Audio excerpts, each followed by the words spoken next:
কেমন সুস্থ আছেন। এখন হচ্ছে ঘড়ির কাঁটা 12:30, ঘরে যেতে চললো। এখন থেকে ব্লগটা স্টার্ট করছে। ওই যে পুকুরের মাছ ধরেছে, আজকে আমাদের বাড়িতে পুকুরের মাছ হবে। সকালবেলা 5টার সময় ধরতে এসেছে, তখন আমাদের মধ্যরাত, তো ঘুমাচ্ছিলাম। তো উঠে দেখছি যে মাছ রেখেছে। তো একটা হচ্ছে কাতলা মাছ, একটা রুই মাছ, আর ওই দুটো মনে হচ্ছে লাইলান্টিকা, আর একটা বাটা মাছ না কি মাছ। আমার ছেলে বদমাইশি করেছে, বাবা এসেছে ওই জন্য এতক্ষণ অনিমা মাছ কাটছে। চলুন দেখাই। ওই একটা তুমি নাও না, একটা রাখো না, ওইটাতেই করে দেবো চাটনি।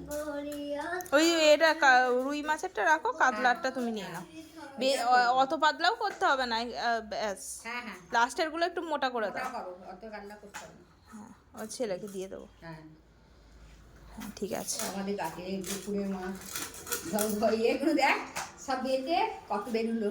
হ্যাঁ, ওগুলো নষ্ট হয়ে গেছে একদম সব ঝেড়ে এগুলো সব নষ্ট হয়ে গেছে। হ্যাঁ, যে কটা বাবা আ গয়া, বাবার নাম নিয়েছে, বাবা চলে এসেছে। ঠিক আছে বলেছি। শুধু রোজ রোজ শুধু কান্না হচ্ছে, আর কি বলবো। আজ একটু রান্না করতে দেরি হয়ে গেল। এই যে বানিয়েছি আজকে মটর, মুগ, অরহর ডাল, 3টে ডাল একসঙ্গে। আর এখানে হচ্ছে উচ্ছের চচ্চড়ি হইবে, সবুজ টকটক। এটা আমাদের মাছ, আর এটা হচ্ছে অনিমার। দুটোতেই নুন হলুদ মাখিয়ে রাখি, বেঁচে দিয়ে গেল। এই আঁশটে গন্ধ যেন এবারে নাকে লাগছে। দোকান থেকে নিয়ে আসে সেরকম মনে হয় না, কিন্তু এই পুকুর থেকে মাছ ধরলে না কত লাগে কেন কে জানে। টাটকা বলে মনে হয়, ওই জন্য আঁশটে গন্ধটা বেশি।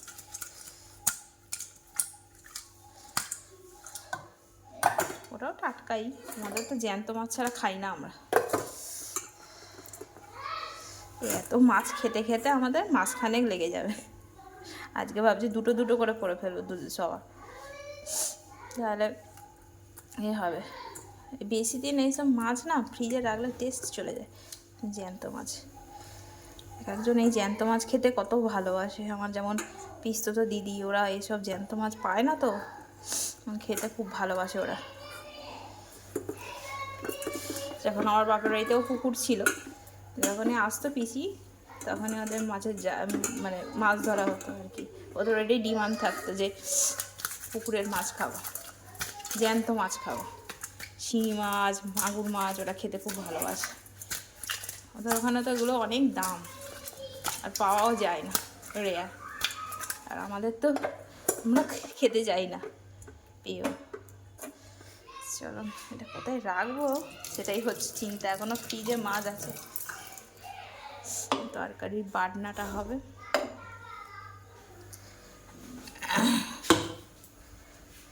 আমরা গ্রামের মানুষরা আমরা কত কিছু পাই, তাও আমরা কদর বুঝি না। আর যারা শহরে থাকে তারাই বুঝতে পারবে গ্রামের কি মহত্ব। ছানা দিয়ে সব রকম সবজি দিয়ে এই তরকারিটা যে কি দুর্দান্ত খেতে হয়। আপনাদের ছানা না থাকলে আপনারা পনিরকে ওই গ্রেট করে নিয়ে উপরে ছড়িয়ে, মানে তেলে একটু ভেজে নিয়ে আর কি দেবেন ফোড়ন হিসেবে, দুর্দান্ত খেতে হয়। এটা আমার খুব একটা প্রিয় খাবার। আর যারা ডায়েট করছেন তারা এরকম করে বানিয়ে খেতে পারেন, এতে প্রোটিনও যাবে আর সব রকম ভেজিটেবলও খাওয়া হবে।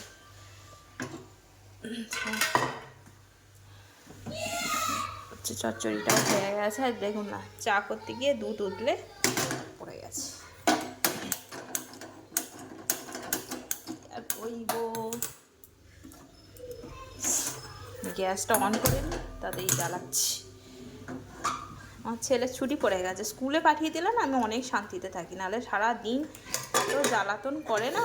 এই যে অঙ্কুশ, ওরা আসবে, ওরা বাড়ি যেতে পারবে না, ওর সঙ্গে খেলেই যেতে হবে যতক্ষণ না ওর পোষাবে। ওর খাওয়া দাওয়া নেই বলে ওদেরও খাওয়া দাওয়া নেই, যতক্ষণ চাইবে ততক্ষণ খেলতে হবে। 1টা 1:30 বেজে গেছে, ভাত খাবে বলে ওরা যাচ্ছে, ডাকছে ওর মা, যাওয়া যাবে না, ওর সঙ্গে খেলতে হয়। কি মহান ছেলে এসে গেছে আমার, বললে কথা শোনা, কাঁদলেই বিরক্ত লাগে, তাই না? এমনি ঠিক আছে, কান্নাকাটি বাবা আমার পছন্দ নয়। খেলবে, এ করবে, সব ঠিক আছে, ভ্যা ভ্যা করে শুধু কান্না।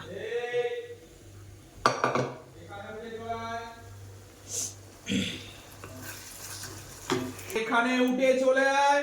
কি হলো? চলো তো দেখি আজকে পিঠ ফাটিয়ে ফেলবো আজকে। কি হলো? ও বাড়ি যাবে না? ও 1টা বাজে, ও এবারে চান করবে, খাবে।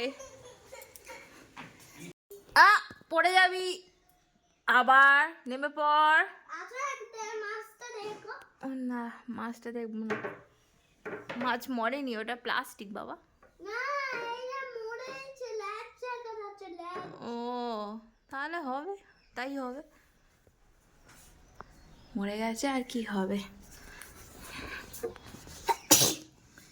পুকুরে মাছ ধরা হয়েছে তো, ওই জন্য পুকুরটা নোংরা হয়ে আছে, সব এই এলো থেলো হয়ে গেছে।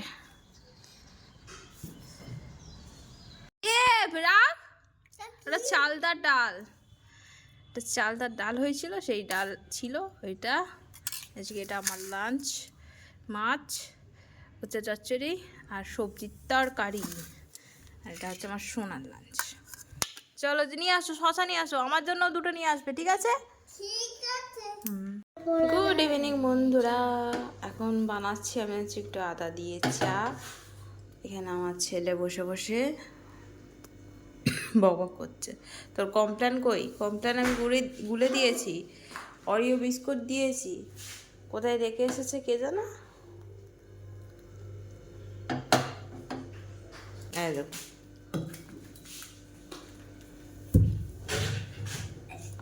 এবারে একটু চা করবো, মায়ের চাটা করে দিয়ে মহারাজাকে পড়তে বসাবো। কমপ্লেন আনতে বলতে হবে বাবাকে। এই যে আমার ডিনার আজকে হচ্ছে মুগ ডালের চিলা বানিয়েছি, আর সবার জন্য হচ্ছে গরম গরম রুটি। তো চলুন ডিনারটা সেরে নিই, অলরেডি 9টা। আজকে রুটি করতে করতে 9:30 বেজে গেছে। তো এই যে আমার ডিনার হচ্ছে মুগ ডালের চিলা, এটাও খুব হেলদি এবং খুবই লাইট খাবার আর কি। এটা ব্রেকফাস্টে খাওয়ার কথা, ডিনারে খাচ্ছি। আজকে ছেলেকে পড়াতে পড়াতে অনেক দেরি হয়ে গেছে, কালকেও অনেক দেরি হয়ে গেছিলো, 9:30 বেজে 9:30 বেজে গেছিল। 9টার আগে পড়া হয়ে গেছে, 9:45। কেমন মানে এতদিন পর আমার ছেলে কোনো খাবারকে বললো ভালো নয়, কিন্তু ওর কথা ছাড়ুন, ডায়েটের খাবার একটুখানি ভালো না হলেও খেতে হবে। আমি একটু সস নিয়েছি, সস দিয়ে ডুবি ডুবি খাবো, আর তাও লেট হয়ে গেছে। কোনো রকমে আটাটা মেখে রুটি করে নিয়েই খেতে বসে পড়েছি। এই মুখে লঙ্কা পড়ে গেছে, একটু লঙ্কা কুচিয়ে দিয়েছিলাম। কার পায়ে লাগা বুঝতেও পারবেন না, এত লাপালাপি করছে। এই যে ক্যালেন্ডারটা দেখাচ্ছে, এদিকে দেখা ক্যালেন্ডারটা খুব সুন্দর। অনিমাকে একটা নিয়ে যেতে বললাম, ও ভুলে চলে গেছে। 2টো পেয়েছি এরকম, লাফালাফি ঝাপাঝাপি করে।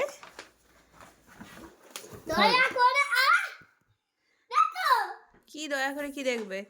তুই লাফাস না, পায়ে লেগে যাবে। চ শুয়ে পড়বো, ম্যাডাম আসবে কালকে। চলো। কি? ও ঠিক আছে, আমি বাবাকে বলছি, দেখো বলছে ম্যাডাম আসবে। দুঃখ পেয়ে গেল গো আমার ছেলেটা, পড়াশোনা করে লাভ নেই, তাহলে স্কুল ছাড়িয়ে দিই। হ্যাঁ, হিয়াবনি ফোন করে কি বললো? ও স্কুলে গেছিল, আবার কালকে যাবে বললো তো। হ্যাঁ, আর টাঙানোর জায়গা নেই, ওইখানেই টাঙিয়ে দে। কি করবি? যা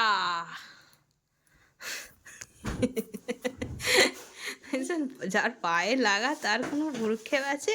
কি করছে, 2-3 দিন হাঁটতে চলতে পারেনি, মানে ওর যে কী হচ্ছিল, আর আমাদেরও কি হচ্ছিল। এখন আজকে 7-8 দিন হলো, আজ থেকে লাফালাফি ঝাঁপাঝাঁপি শুরু করে। ওইটা সোজা কর আংটাটা। চলুন বন্ধুরা, অনেক গরম পড়ে গেছে, আর শীতকাল বেশ ভালোই কাটছিল, কিন্তু এই যে গরমকালে কারেন্ট চলে যাবে, পাখা চলবে না, পাখা না চালালে অস্থির বোধ করব। তারপর রান্নাঘরে থাকলে দম বন্ধ হয়ে যাবে। আমার গরমকাল মানে অসহ্য লাগে। বিচ্ছিরি কাল হচ্ছে গরমকাল, আমার একদম অপছন্দের কাল হচ্ছে। ছেলে আসতে চলেছে, অলরেডি বেশ গরম পড়ে গেছে, এখনো পর্যন্ত দোলযাত্রা হয়নি, সামনে আছে শিবরাত্রি। তো চলুন, শিবরাত্রির এইসব কাটতে কাটতে গরম চলে আসবে। তো মনে হচ্ছে পাখাই চালাই, এতটাই গরম লাগছে। চলুন বন্ধুরা, ব্লগটা যদি ভালো লেগে থাকে চ্যানেলটা অবশ্যই সাবস্ক্রাইব করবে, লাইক করবে, কমেন্টে জানাবে যে আমার ব্লগ কেমন হচ্ছে। আবার একটা অন্য ব্লগ আপনাদের সাথে দেখা হবে। টাটা।